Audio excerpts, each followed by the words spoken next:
네, 여러분 안녕하십니까? 12월 시사상식 강의의 조여은입니다. 계속해서 우리 12월 시사상식 강의 두 번째 강의를 함께 진행해 보도록 하겠습니다.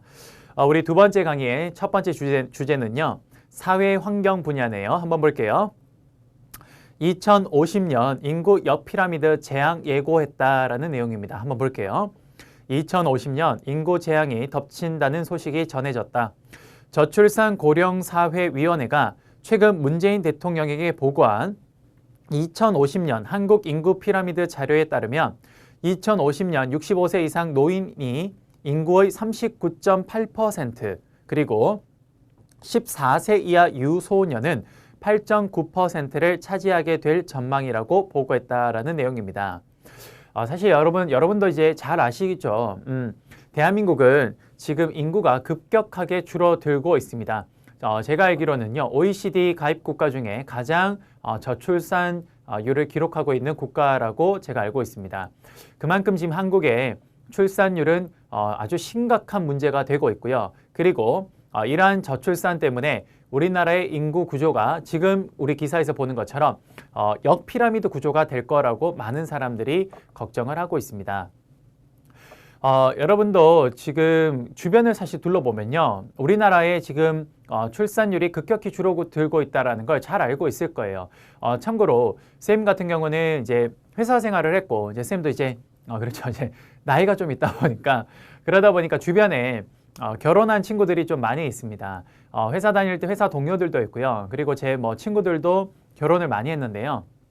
근데 참 그거한 게 뭐냐면 어쨌든 우리나라의 그 남녀 두 사람이 만나서 이 사람들이 이제 결혼을 하게 되면요. 이 사람들이 두 명의 자식을 낳아야 사실은 인구가 그냥 본전이 되는 겁니다. 말 그대로 이제 유지가 되는 거죠. 그런데 제 주변에는요. 이 남녀 두 사람이 만나서 결혼을 하고 난 뒤에 자식을요. 사실 한 명 놓는 사람들이 가장 많습니다. 한 명 놓는 사람이 가장 많고요. 두 명 놓는 사람은 지금 거의 없어요. 그리고 더 중요한 건 놓지 않는 사람도 사실 많다라는 거죠. 예. 제 주변에 지금 결혼한 친구들한테 물어보면요. 이제 애를 한 명 낳잖아요. 그러면 야, 한 명 더 낳아야 되지 않겠냐? 그래도 한 명은 좀 외롭잖아 라고 하면 항상 하는 말이 야, 한 명으로 충분해. 한 명도 힘들어. 예, 이런 이야기를 합니다. 그러면서 하는 이야기가 뭐냐? 야, 한 명 키우기도 힘들다라는 게 물론 육체적으로 힘들기도 하지만 이게 우리나라는 이제 우리나라의 그 특수성상 교육열이 높지 않습니까? 그러다 보니까 어려서부터 이제 이 친구가 대학을 졸업할 때까지 그 과정에서 들어가는 비용이 정말 만만치 않다라는 거죠. 그 당시에 그 한국 뭐였습니까? 교육연합회인가요? 그쪽에서 제가 봤던 그 통계 자료를 한번 봤는데요. 거기에 보니까 우리나라에서 현재 아기를 처음에 낳아서 그 친구가 대학을 졸업할 때까지 평균 들어가는 비용이 3억에서 4억 정도 들어간다고 합니다. 어마무시하죠. 어마무시합니다. 그러다 보니까 이 한 명을 놓아서 키우기도 참 힘들다라는 이야기를 많이 합니다. 또 이 서울이라는 곳은요, 특히 물가가 굉장히 비싸죠. 그리고 집값도 너무 비싸고요. 그러다 보니까 결국 아기를 낳았을 때 아기를 누군가 돌봐줘야 되는데 그걸 아빠든 엄마든 누가 한 명이 좀 전담을 해서 그 친구를 그 아기를 어느 정도 성장할 때까지 좀 돌봐주면 참 좋을 텐데 그게 쉽지가 않죠. 왜냐하면 사실 우리 지금 서울에서 생활을 할 때는요. 아빠나 엄마나 둘 중에 한 명, 즉 외벌이로 해서는 사실상 생계 유지가 힘듭니다. 그래서 거의 맞벌이는 이게 옵션이 아니라 요즘에는 필수란 이야기도 많이 하고 있습니다. 그러다 보니까 엄마나 아빠나 어쨌든 두 사람 다 일을 해야 되다 보니까 이 아기를 낳았을 때 그럼 누가 키울 건데? 그게 지금 가장 큰 문제점이 되고 있는 거죠. 정부는 이러한 저출산을요. 사실 자연에서 오는 대재앙보다 더 큰 재앙이라고 이야기를 많이 합니다. 그 자연재해는 그래도 그게 재해가 오고 나면 그걸 복구라도 할 수 있지. 지금 이런 인구 절벽에 따른 인구 재앙은요. 이건 사실 복구가 불가능하죠. 더군다나 이런 인구 재앙은요. 경제 성장을 함에 있어서 정말 치명적인 문제점이 됩니다. 그러다 보니 정부가 나라의 경제 성장에 큰 문제가 발생할 거라고 예상이 되어서 그래서 이 저출산 고령화 문제를 해결하고자 적극적으로 출산 장려 정책을 펼치고 있습니다. 근데 역대 정부의 모든 정권을 통틀어서 이러한 저출산 정책들이요. 사실 거의 미봉책에 불과하죠. 예, 보시면 아시겠지만 이게 근본적인 대책이 될 수가 없습니다. 문제가 뭐냐면 그 정부가 저출산 고령화, 특히 저출산 문제를 해결하고자 여러 정책들을 내고 있는데 그 정책들이 어떤 정책들이냐? 첫 번째 아기 놓으면 그렇죠. 출산 장려금으로 30만 원 주겠다. 두 번째 아기 놓으면 출산 장려금으로 100만 원 주겠다. 세 번째 아기까지 놓으면 출산 장려금으로 300만 원 주겠다. 이게 말이 되는가? 과연 지금 정부는요. 이 역대 정권 모든 정부들은요. 이 저출산 정책에 대한 이걸 한 번쯤이라도 생각을 해보고 이런 정책을 내고 있는가? 정말 저는 심각한 의문점을 던집니다. 정말 이 저출산 정책에 대한 각종 그 재원은요, 다 국민들의 세금인데 이걸 그 세금이 한정되어 있는 자원을 최대한 집중을 해서 근본적인 해결책을 마련해 가야 될 텐데 그게 아니라 단순히 지자체는 보면 출산했다 이거 축하금으로 100만 원 던져주고 200만 원 던져주고 그걸로 끝. 그것들이 과연 근본적인 대책이 될 수 있을까? 여러분도 한번 생각해 보시면 좋은 그런 시사 주제가 되지 않을까 생각이 듭니다. 제가 지난번에 말씀드렸던 것처럼요. 아마 제가 올해 시사상식 강의 한 5월쯤인가 이야기를 했던 것 같은데요. 영국은 지금 현재 출산율이 점차 성장하고 있습니다. 그가 가장 큰 이유 중에 하나가 뭐냐면요. 영국은 아기를 놓으면요. 아기가 대학을 졸업할 때까지요. 사실상 그 교육 문제가 국가가 전반적으로 해결이 다 되고 있습니다. 그런 것들이 지금 정착이 되고 있고 그러다 보니까 아기를 놓는다 그래서 그 아기한테 들어가는 어떤 비용이나 그러한 것들이 획기적으로 줄어들다 보니까 사실 우리 부모님들도 혹은 우리도 압니다. 쌤 친구들도 결혼한 친구들도 다 알아요. 자식이 많으면 행복하고 좋다라는 거 알아요. 그런데 알매도 불구하고 아기를 안 놓는 이유는 뭐냐? 그 자식을 낳으면 책임을 져야 되지 않겠습니까? 아기가 어느 정도 성장할 때까지 잘 키워야 되잖아요. 근데 그 키우는데 비용이나 어떤 그런 힘듦이 너무 크다라는 겁니다. 그러다 보니까 아기를 우리 현실적으로 생각했을 때 낳을 수가 없다라는 거죠. 그러한 근본적인 문제들이 해결이 돼야 될 겁니다. 그래서 교육적인 문제도 해결이 좀 돼야 될 거고요. 그리고 물가가 지금 우리나라 너무 물가가 좀 높죠. 그런 것들도 해결이 돼야 될 거고 그리고 더 중요한 거 인간의 가장 중요한 3대 뭐라 해야 될까요? 3대 그게 있습니다. 의식주 있습니다. 그것 중에서 이 주거 문제가 해결이 돼야 될 거예요. 그럼 자식을 놓으면 같이 살아야 될 공간이 필요할 텐데 근데 우리나라 지금 그 부동산 이거 어떻습니까? 그렇죠. 사실 상식 밖의 어떤 가격들이 정말 많이 있습니다. 지금 여러분도 아시겠지만 서울은요. 주택 가격이요 10억 미만인 아파트들을 거의 찾아보기가 힘듭니다. 사실 거의 서울은 10억 이상이 거의 평균치가 되어버렸죠. 10억? 그렇습니다. 말이 좋아 10억이지. 여러분 1억은 여러분 1 다음에 공이 몇 개 있는지는 아십니까? 저도 잘 모르겠어요. 10억? 정말 저는 아직도 만져보지 못한 돈인데요. 어쨌든 여러분 그게 서울에서는 평균적인 가격이 되어가고 있습니다. 가진 자는 더욱더 많이 가질 수 있고 못 가진 자는 더욱더 못 가지게 되는 그런 구조가 이미 계층화가 되어버렸죠. 그러다 보니까 우리 지금 젊은 부부 세대들이요. 아기를 놓는 게 너무 겁이 나는 겁니다. 왜? 지금 이 세대도 우리가 살아가는 게 이렇게 힘이 드는데 내가 낳은 자식이 너무 힘들게 지금보다 더 힘들어질 게 뻔해 보이는데 그럼 그런 미래에 암울해 보이는 미래에 과연 자식을 놓을까요? 부모는요 기본적으로 자식을 놓게 되면 그 자식이 잘 되기를 바랄 겁니다. 그런데 그 자식이 살아가야 될 미래가 너무 암울해 보이고 그게 너무 힘들어 보이면요 그럼 그 힘듦을 자식한테 지어준다라는 거 그건 부모로서 참 마음 아픈 일일 겁니다. 그러다 보니까 자식을 놓는 걸 점차 줄여가는 거겠죠. 정부가 이런 인구 절벽이 문제다라는 걸 인식을 하고 그럼 이것들이 앞으로 우리 사회에 큰 재앙으로 다가올 거라고 생각이 들면 조금 더 이런 미봉책이 아니라 근본적인 대책이 좀 필요하지 않을까라는 생각이 듭니다. 그래서 우리나라는 어쩔 수 없는 이 높은 교육열 이런 것들이 어쩔 수 없습니다. 왜? 대한민국은 자원도 부족하고 땅도 좁아요. 그런데 우리 그 국민들은 너무 똑똑합니다. 그러니까 그 좁은 그 공간에서 이 똑똑한 사람들이 서로 간의 경쟁을 통해서 어쨌든 보다 좋은 대학을 가야 되고 그리고 그걸 통해서 또 좋은 회사를 가는 이런 구조가 우리나라는 이미 그게 세습화되고 정착화돼 버렸죠. 그러다 보니까 누구나 좋은 대학 가고 싶어 할 겁니다. 그런데 이 구조를 좀 깰 필요가 있다고 생각이 들어요. 쌤이 지금 어떤 그 교육원에 있는 그 본부장님께서는 이런 말씀을 하십니다. 사실상 우리나라의 그 학교의 서열화 이건 결국 그 학교만의 문제가 아니다. 결국 어디의 문제냐? 좋은 학교를 나와야만이 좋은 기업에 들어갈 수 있고 좋은 어떤 직업을 할 수 있고 그리고 그걸 통해서 내가 그 부를 내가 획득을 할 수 있기 때문에 사실 이 연결고리가 결국 가다 보면 그래 좋은 대학으로 갈 수밖에 없는 구조다. 그러니까 이런 것들을 사회 인식 구조나 이런 것들을 바꾸고 이러한 연결고리들을 끊어야 된다. 그래야만이 지금 대학의 서열화가 사라지게 될 거다. 정말 맞는 말씀인 것 같습니다. 역시 교육 분야에서 오래 근무하시고 또 제가 좀 되게 존경하는 본부장님이시거든요. 그런 분이다 보니까 아무래도 단순 교육 사업을 사업으로만 보시는 게 아니라 정말 근본적인 교육 제도에 대해서 많이 생각을 하시더라고요.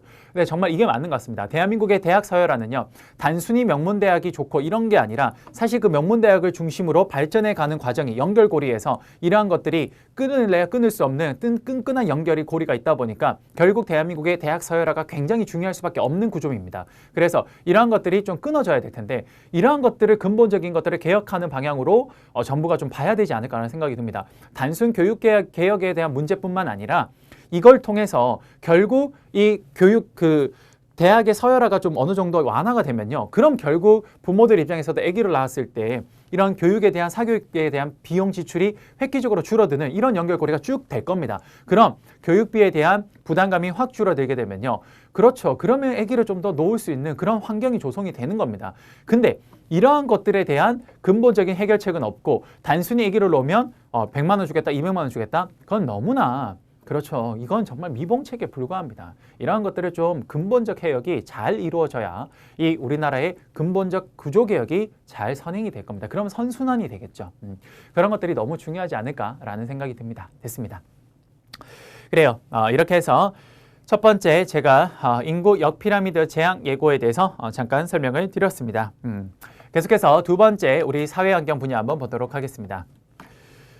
말기 치매 97세 신격호 롯데 명예회장 형 집행 정지 내렸다라는 내용이네요. 무슨 말인지 한번 볼게요. 업무상 횡령과 배임 혐의로 징역 3년의 실형이 확정된 신격호 롯데그룹 명예회장의 형 집행 정지 신청을 검찰이 승인했다라고 이야기를 했습니다. 검찰은요. 신 명예회장이 고령과 치매 등으로 건강 상태가 좋지 않아 수형 생활이 어렵다고 판단했기 때문에 이렇게 형 집행 정지를 결정했다라고 이야기를 했습니다. 여러분도 잘 아시겠지만 롯데그룹의 창업주이죠. 신격호 회장은요. 롯데그룹을 처음 창업하신 분입니다. 이 신격호 회장님은요. 첫 번째 부인은 이 한국분과 결혼을 하셨는데 두 번째 부인이 일본분과 결혼을 하셨죠. 그래서 거기 일본분 결혼한 부인 밑에서 이제 낳은 자식들이 바로 지금 신동빈 회장이 그 대표적인 예입니다. 그러다 보니까 이제 신동빈 회장은 국적도 지금 일본으로 되어 있고요. 그리고 그때 여러분들 언론을 통해서 밝혀졌지만 한국어가 굉장히 좀 서툴죠. 예, 왜냐하면 일본에서 태어나서 거기서 자랐으니까요. 그래서 신격호 회장님은 이 롯데를 처음으로 창업하신 분 중에 한 분입니다. 그런데 이 롯데라는 그룹이요. 사실 그런 이야기를 많이 해요.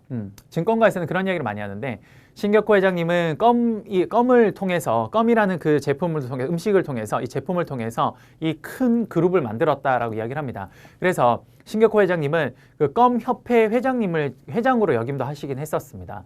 그런데 롯데는요. 표면적으로는 이런 껌이나 이런 소비 제품들을 통해서 그래서 이걸 유통을 통해서 성장한 기업으로 이렇게 보여지지만 사실 롯데그룹은 부동산을 투자를 잘한 기업으로 많이 증권가에서는 회자가 되고 있습니다.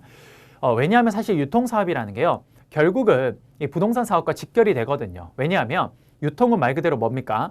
누군가가 만들어 온 제품을 가지고 와서 그걸 누군가에게 판매하는 말 그대로 그 중간의 유통 과정을 이 사람들이 중간에서 소위 말해서 이거에 팔고자 하는 사람과 사고자 하는 사람 연결시켜 주는 게 바로 유통이죠.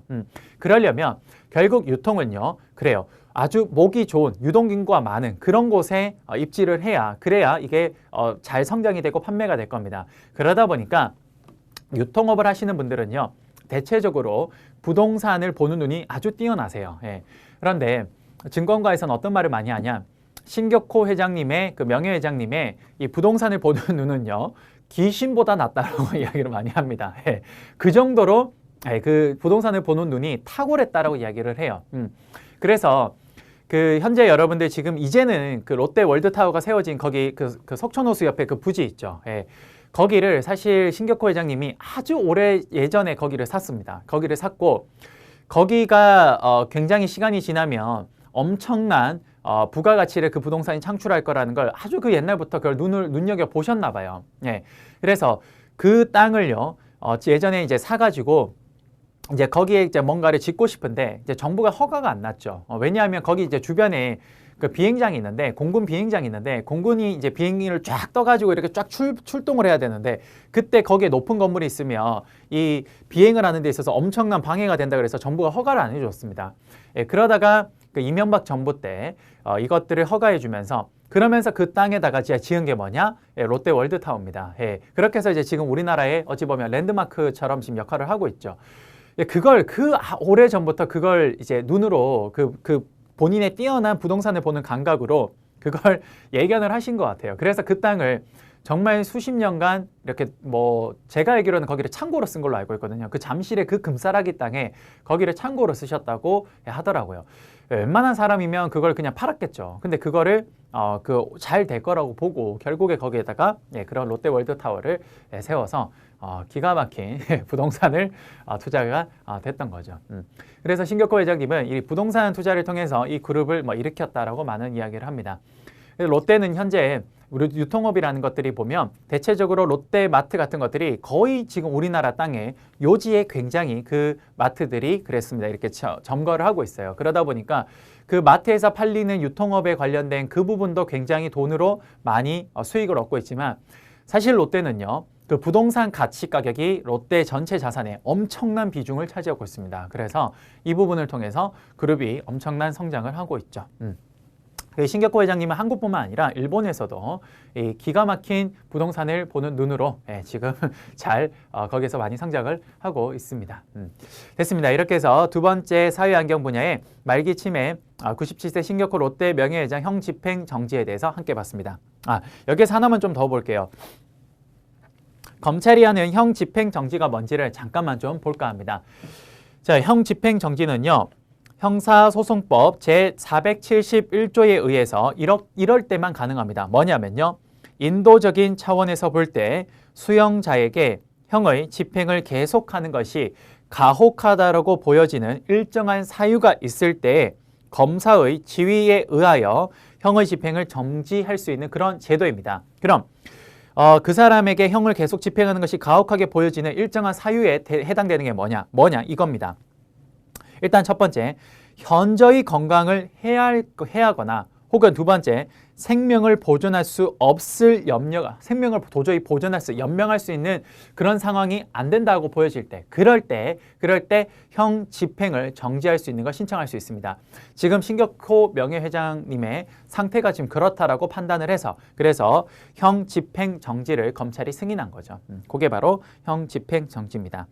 그래서 집행정지 사유가 이렇게 집행정지 사유가 이렇게 나와 있는데 만약에 이 사람이 요 두 가지 사항에서 만약에 벗어나게 된다. 예를 들어서 생명이 되게 위급하다고 생각이 들었는데 치료를 받고 이제 건강해졌다. 그럼 다시 형을 집행하게 되는 겁니다.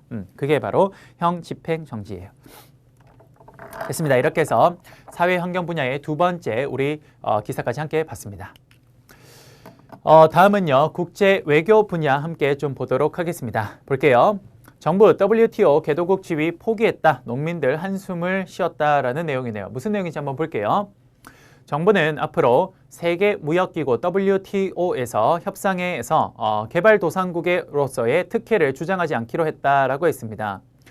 미국과의 관계를 고려할 때 개도국 지위를 고집할 때보다 오히려 개도국 지위를 고집할 때 그때 얻는 득보다는요. 오히려 미국과의 관계를 생각을 하면 이걸 포기하는 게 그게 더 나을 것으로 판단했기 때문이라고 이야기를 했습니다. 하지만 이것 때문에 농민들은 지금 크게 반발을 하고 있는 상황입니다. 여러분들 지금 대한민국이요. WTO에서 지금 개도국 지위를 이걸 포기하는 가장 큰 이유 중에 하나는 뭐냐면요. 이게 트럼프 대통령 때문에 그렇습니다. 이게 트럼프 대통령이 참 그렇죠. 존재감이 확실합니다. 그렇죠. 우리나라뿐만 아니라 전 세계에서 그 존재감 하나는 정말 미 역대 정권을 통틀어서 정말 가장 강한 사람이 아닐까라는 생각이 듭니다. 뭐 여러 의미에서요. 여러 의미에서. 사실 여러분 이 개발도상국 그 지위는요. 어떻게 이루어지고 있냐면요. 이게 참 쌤도 이번에 이 기사를 준비하면서 좀 알게 됐는데 이게 생각보다 좀 주먹구구식이더군요. 저는 어떤 특별한 어떤 기준이 있는 줄 알았습니다. 그런 기준이 있고 난 뒤에 WTO가 이런 기준에 의해서 대한민국은 개발도상국이야. 뭐 예를 들어서 미국은 개발도상국이 아니야. 이렇게 분류하는 줄 알았는데 그게 아니라 어떤 식으로 지금 개발도상국이라는 지위를 유지할 수 있냐면요. 이렇게 합니다. 지금 그 WTO에서는요. 이렇게 합니다. 어떤 국가가 개도국인지 아닌지를 결정하는 방식은요. 자기 선언 방식으로 합니다. 쉽게 말해서 뭐냐?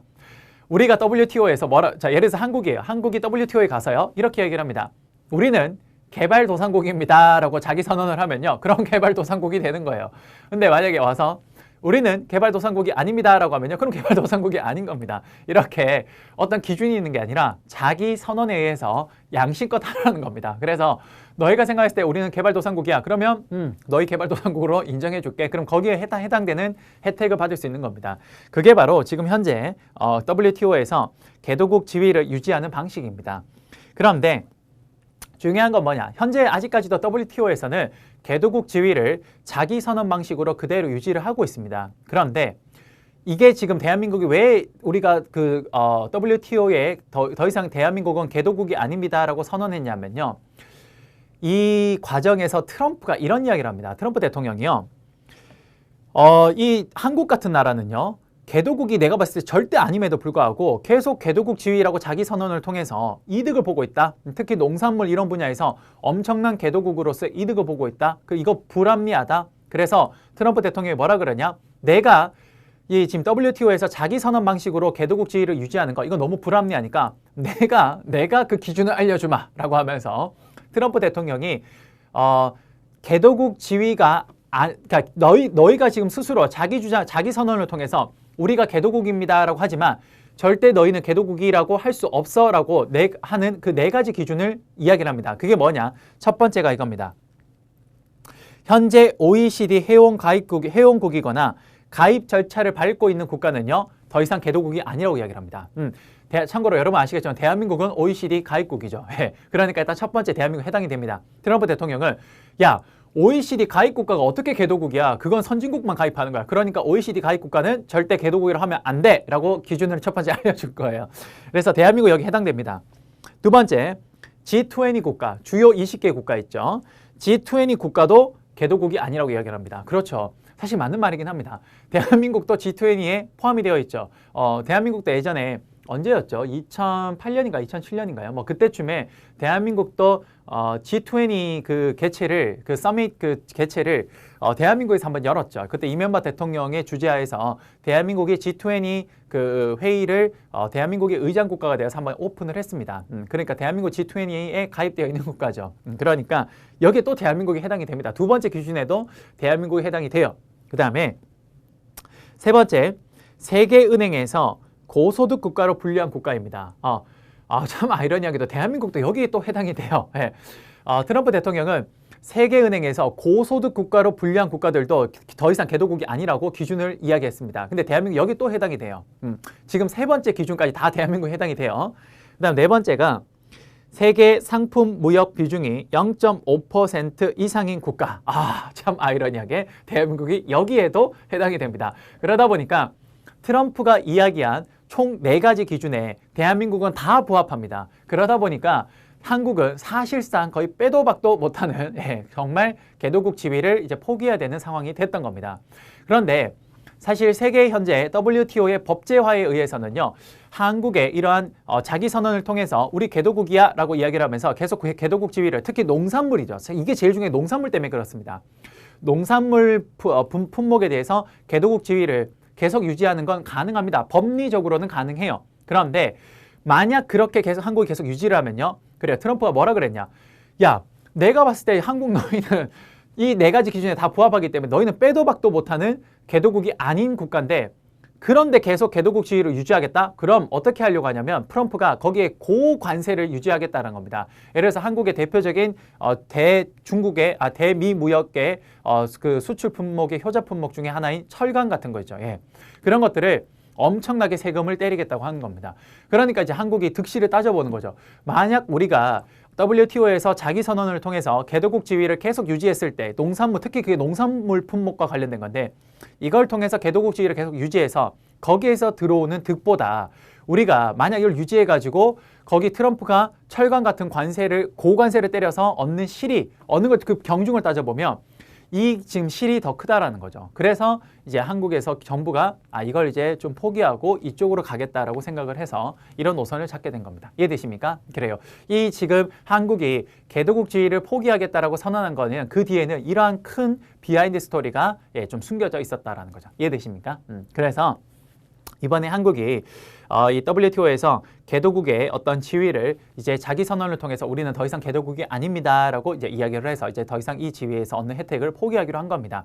그러다 보니까 한국이 WTO에서 개도국의 지위를 계속 유지했던 가장 큰 이유는 우리나라의 농민들을 보호하기 위한 거였습니다. 그런데 이제 이걸 포기하게 되면 당연히 직격탄을 받는 그 층이 누구냐? 그렇죠. 우리나라의 농민층입니다. 그러다 보니까 이제 농산물 쪽에 이러한 것들을 생산하시는 분들이 엄청나게 타격을 받게 되죠. 그러다 보니까 이제 이분들께서 많이 힘들다라고 이야기를 하십니다. 실제로 제 주변에 이런 지금 농업 쪽에 종사하시는 분들한테 좀 여쭤보면요. 그런 말씀 많이 하십니다. 사실 이런 FTA나 이런 뭐 여러 가지 이런 문제 때문에 이 농산물을 생산하고 이걸 생업을 유지하기가 너무 힘들다라고 말씀을 많이 하시기는 해요. 정말 많이 힘들다라고 말씀하십니다. 어쨌든 이번 정부의 이러한 정책이요, 우리나라 국민들 전반적으로 좀 뭔가 혜택을 얻을 수 있고 좀 국민 모두를 위한 좀 그런 정책이 되기를 좀 바라는 바입니다. 됐습니다. 이렇게 해서 국제외교 첫 번째 기사를 함께 봤고요. 두 번째 한번 볼게요. 자, 두 번째 기사는 이런 기사네요. 트럼프, 한국이 미국 벗겨먹는다 이야기했다. 트럼프 대통령 참 존재감이 확실하네요. 우리 시사상식에서도 트럼프 대통령의 존재감은 여전히 확실합니다. 한번 볼게요. 트럼프 대통령이 한국이 미국 벗겨먹는다고 이야기를 했네요. 무슨 내용인지 한번 봅시다. 자, 도널드 트럼프 미국 대통령이 집권 초 한국을 포함한 동맹국들이 미국을 이용하고 있다고 생각한다라고 이야기를 했습니다. 그 이유 중에 하나가 뭐냐? 천문학적 방위비를 한국이 내지 않고 미국이 내고 있기 때문에 그래서 너희들이 그걸 이제 분담해야 된다라고 이야기를 한 겁니다. 그래서 이제 그걸 책으로 출간을 했죠. 그 책에 보면요. 한미연합 훈련 중단 방침도 국방부와 상의 없이 트럼프 대통령이 결정했다라는 내용도 뭐 담겨 있다. 뭐 그렇게 이야기를 했네요. 지금 이게 우리나라의 그 국방 쪽에서 굉장히 큰 그렇죠. 뜨거운 감자입니다. 여러분도 아시겠지만 지금 미국이 엄청난 그 국방비를 한국에 여기 지출하고 있는데 그거를 야, 한국 너희 나라의 그 국방을 보호해 주는데 우리가 이 정도로 투자해야 될 이유가 뭐가 있냐. 그러니까 너희가 여기 돈을 내! 라고 이야기를 합니다. 그러면서 그 돈의 일부분을 그러면 분명히 너희가 내야 된다라고 지금 굉장히 지금 그 방위비 분담 관련돼서 지금 첨예하게 대립을 하고 있어요. 지금 아마 제가 촬영하고 있는 이날에도 아마 그 협상이 지금 계속 진행이 되고 있는 걸로 제가 알고 있습니다. 근데 사실 이건 좀 문제가 많죠. 문제가 많습니다. 뭐 일부분 좀 이해가 되는 부분도 있긴 합니다만 미국이 한국에 이렇게 방위비를 많이 이렇게 지출하는 거 가장 큰 건 자국의 이익이죠. 결국 대한민국이 이렇게 분담된 것도 결국 미국이 이 중국과 러시아의 세력이 밑으로 내려오는 거, 남하하는 그거를 막기 위해서 한국과 북한을 이렇게 중간에서 분단한 거지 않습니까? 그리고 여기에다가 사드 배치하는 것도 결국 한국을 지키기 위한 게 아니죠. 이게 그 사드를 배치를 통해서 중국을 견제하고 러시아를 견제하고 그 목적으로 여기 배치한 겁니다. 사실 자국의 이익을 위한 거죠. 그럼에도 불구하고 이걸 이제 자꾸 한국에 떠넘기면서 그렇죠. 미국의 이익을 우선시하겠다. 뭐 이런 목적으로 한다라는 건데 정말 얼토당토 않는 저는 이야기라고 생각이 듭니다. 특히나 이번에 한국이 일본과의 무역 분쟁으로 좀 큰 문제가 되면서 그러면서 한국이 지금 뭘 했습니까? 그렇죠. 지소미아 이 협정을 파기하겠다고 이야기를 했습니다. 물론 지금 촬영하고 있는 이날은 그 전에 저희가 이제 기사를 통해서 저도 확인을 했지만 지소미아 파기가 결국은 합의가 돼서 연장이 돼버렸죠. 근데 지소미아를 파기할 때 정말 극렬하게 반대했던 나라가 그게 미국이었습니다. 이 지소미아가 사실 체결된 가장 큰 이유 중에 하나가요. 그게 결국 한국과 일본이 이게 지소미아를 협정을 체결했던 가장 큰 이유 중에 하나가 이게 미국의 입김입니다. 왜냐? 이 지소미아 체결하면 한국에서 북한과 관련된 이런 정보가 빠르게 수집되면 그게 일본과 공유가 될 거고, 그럼 미국이 그걸 방해하는데 훨씬 더 도움이 되니까 그래서 체결한 거죠. 그러니까 결국 한국에서 이루어지는 모든 미국의 군사적 행동들은요, 사실상 말은 명목상 한국을 위해서 보호하겠다라는 명목으로 와 있지만 사실 미국을 위한 거죠. 미국을 위한 겁니다.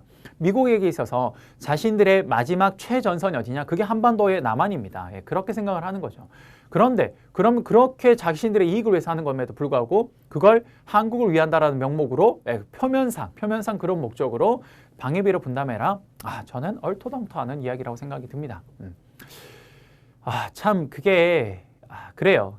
결국 국제 외교는 힘의 논리가 정말 크게 작용하고 있는 분야이기 때문에 이게 한국이라는 나라가 미국에 비해서 힘이 약하다 보니까 그래서 이런 일이 좀 많이 벌어지고 있지 않나라는 생각이 듭니다. 여러분, 우리 국사 이야기를 보면 광해군의 그 이야기가 있죠. 그걸 보면 참 뭐라 그래야 될까요? 그래요. 그 당시에 광해군이 중립 외교를 통해서 참 어려운 상황을 슬기롭게 잘 해결해 갔다라는 게 참 많이 회자가 되고 있습니다. 지금에도. 지금 대한민국이 그런 국제 정세 속에 지금 휘말려 있어요. 사실 중국이 너무 급부상하면서 이 중국과 미국과의 이 다툼 완력 속에서 한국은 그 속에서 사실 지금 참 힘든 상황입니다. 지금 우리나라의 그 정치 지도자분들께서 이러한 광해군의 중립 외교의 어떤 그런 지혜가 정말 필요한 시대가 아닐까라는 생각이 듭니다. 어쨌든 이 내용도 좀 잘 해결이 되어서 우리나라 국익에 이익이 되게끔 좀 진행이 되면 참 좋지 않을까라는 생각이 듭니다. 됐습니다. 이렇게 해서 국제 외교 분야까지 함께 좀 봤습니다. 다음은요, 북한 안보 분야 하나 보도록 하겠습니다. 자, 북한 안보 분야의 첫 번째 기사는요, 이런 내용이네요. 김정은 금강산 남쪽 시설 철거를 지시했다라는 내용이네요. 볼게요. 김정은 북한 국무위원장이 금강산 관광지구를 시찰한 자리에서 너절한 남측 시설들을 싹 드러내도록 하라고 금강산의 자연경관에 어울리는 현대적인 봉사시설들을 우리식으로 새로 건설해야 된다라고 이야기를 했습니다. 자, 여러분도 잘 아시겠지만 돌아가신 현대그룹의 창업주 고 정주영 회장께서요, 이 북한과의 그렇죠, 처음 이 금강산 개발을 통해서 금강산 관광을 시작을 했습니다. 그때 참 역사적인 현장이었죠. 여러분은 좀 지금 제 강의를 들으신 친구들은 아마 나이가 굉장히 어릴 때라서 잘 기억은 안 나시겠지만 그 금강산 관광이 처음 시작이 될 때, 그 금강산 협약이 처음에 시작이 될 때 그때 쌤이 아마 초등학교 6학년인가 뭐 그랬던 것 같아요. 중학교 1학년인가 그랬는데 쌤이 아직 생생히 기억이 납니다. 그 여러분도 그 아시는지 모르겠는데 고 정주영 회장님께서는요, 이 이북 출신이십니다. 그러다 보니까 그 금강산 그쪽 분야, 그쪽 그 철원 위쪽에 고기 지역 출신이시죠. 그러다 보니까 그 정주영 회장님의 정말 유명한 일화가 있습니다. 그게 뭐냐면 어렸을 때 그 자기 집에 있는 소 한 마리를 팔았는 그 돈을 훔쳐가지고 그걸 들고 자기가 크게 부자가 되겠다라고, 큰 사학가가 되겠다는 생각으로 거기에서 남한으로 이렇게 넘어오면서 그러면서 그 소판 돈을 가지고 이제 사업을 시작을 해서 이 지금의 현대그룹이라는 거대한 그룹을 사실 창업하신 분이죠. 참 대단하신 분입니다. 근데 그때 그 정주영 회장님께서 그 한 마리를 내가 그 훔쳐서 가져오고 온 거죠. 어찌 보면. 그러다 보니까 소 한 마리를 내가 꼭 나중에 갚아야겠다. 내가 정말 성공을 해서 사업을 해서 성공을 하면 그걸 꼭 내가 뭐 몇 배로 갚아야겠다라는 생각을 늘 가지고 계셨대요. 그러면서 그 당시에 남북 간의 화해 모드가 이제 좀 조성이 되면서 금강산 개발 협력이 이제 진행이 됐죠. 그러면서 이제 정주영 회장님께서 그렇죠. 그 당시에 내가 소 한 마리를 훔쳐온 거에 대한 이제 그 갚을 시기가 이제 됐다라고 하면서 그러면서 정말 그 소를 그때 당시에 제가 지금 정확히 기억은 안 나는데 내가 한 마리를 빌렸으니까 그러니까 나는 100배를 갚겠다 이런 생각으로 소 100마리인가 이렇게 해서 가지고 갔습니다. 근데 그 소를 쫙 해서 가져가는 걸 판문점을 통해서 이렇게 갔었어요. 그게 아직도 기억이 납니다. 그렇게 하면서 남북 간의 화해 모드가 조성이 되면서 금강산 관광이라는 게 생기게 됐고요. 그러면서 현대아산에서 그쪽에 많은 투자를 해서 그 금강산 관광과 관련된 시설들을 많이 거기에다가 지었었죠. 그러면서 금강산 관광이 굉장히 좀 활성화가 됐었던 게 아직도 기억이 납니다. 하지만 그렇게 해서 생겼던 그 금강산 관광이 그 남과 북의 어떤 사이가 또 좀 안 좋아지고 악영향이 있으면서 이게 굉장히 좀 냉랭하게 되면서 그 관광이 전면 이제 금지가 이제 좀 문을 닫게 됐고, 지금 사실 그쪽 그 관광 시설이 그 잘 북측에서 이 관리가 잘 되지 않아서 굉장히 좀 흉물처럼 되어 있다고 하더라고요. 네, 그래서 그걸 이제 돌아보면서 문재인 대통령과 김정은 지금 국무위원장의 그 초반까지만 해도 화해 모드가 좋아서 이게 또다시 금강산 관광이 활성화되지 않을까라고 했지만 결국 지금 굉장히 안 좋죠. 지금 현재는요. 예, 그러다 보니까 또 좀 이런 이야기가 나오고 있는 것 같습니다. 개인적으로 쌤도 꼭 한번 금강산은 가보고 싶어요. 예, 쌤 동생은 예전에 이 금강산 관광이 그 활성화됐을 때 한번 가봤습니다. 그래서 학교 측에서 이렇게 그게 있어서 이렇게 한번 가봤는데 쌤 동생 이야기로는 정말 너무 아름답고 너무 좋다고 하더라고요. 정말 동생이 뭐 자연에 대해서 그렇게 많이 아는 친구도 아님에도 불구하고 금강산이라는 곳을 가봤는데 너무 아름답대요. 너무 아름답고 너무너무 좋다라고 이야기를 합니다. 그래서 여러분도 그 들어보셨는지 모르겠는데 금강산은 사실 이 대한민국에서만 유명한 산이 아닙니다. 정말 전 세계에서도 정말 금강산이 유명해요. 그 정도로 정말 절경이고 비경이라고 합니다. 그래서 그런 곳을 한 번쯤은 저도 보고 싶긴 하네요. 그래서 빨리 좀 남북 간의 화해 모드가 좀 이렇게 조성이 되어서 금강산 관광이 다시 활개를 하게 된다면요, 그때 저도 꼭 한번 가보고 싶습니다. 저도 정말 이 짧은 생을 마감하기 전에 꼭 가보고 싶은 제 인생 버킷리스트가 2개가 있는데 그 버킷리스트 중에 꼭 2가지가 뭐냐, 그게 제가 백두산과 금강산을 꼭 한번 가보고 싶거든요. 근데 백두산은 뭐 마음 먹으면 갈 수 있죠. 왜냐하면 중국을 통해서 이렇게 중국 측으로 해서 갈 수는 있으니까. 근데 북한 측을 통해서 갈 수 있으면 참 더 좋을 것 같습니다. 어쨌든 빨리 그런 날이 또 다시 도래하기를 저도 바라겠습니다. 자, 여기 12월 시상식 2번째 강의는요, 여기까지 진행하도록 하겠습니다. 여러분 고생 많으셨고요. 3번째 강의에서 다시 한번 찾아뵙도록 하겠습니다. 감사합니다.